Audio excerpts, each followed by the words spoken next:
शर्मा।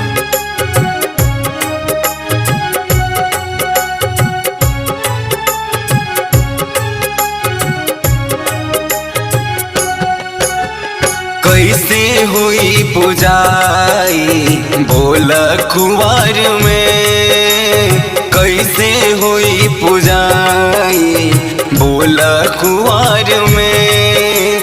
कुछौ बचल न माई, कुछौ बचल न माई आसो के बाढ़ में। कैसे हुई पुजाई बोल कुंवर में।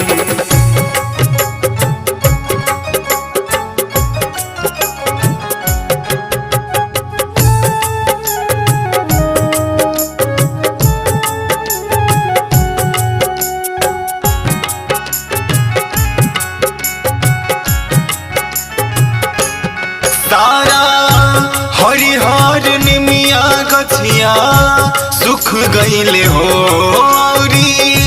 गैया बछरुआ सगरी डूब गईले हो। तारा हरिहर निमिया गछिया सुख गईले हो, गैया बछरुआ सगरी डूब गईले हो।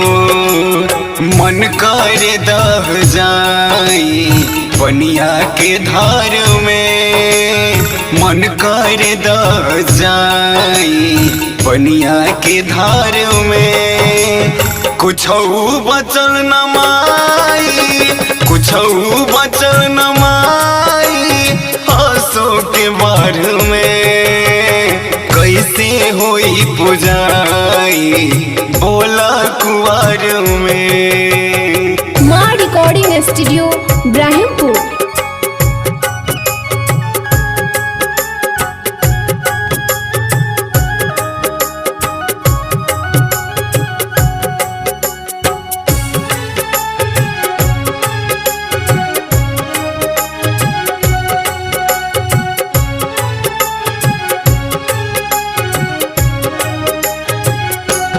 एको मंदिर न बचल नाही ललसानु हो, कहवा मूर्ति रखाई कहवा कलसानु हो।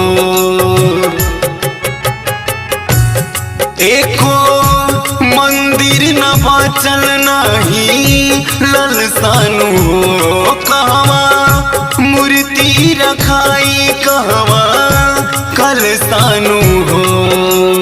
काटेला सब जिंदगी खाई उधार में, काटेला सब जिंदगी खाई उधार में। कुछौ बचल न माई, कुछौ बचल न माई आसो के बाढ़ में। कैसे होई पुजाई बोला कुंवर में।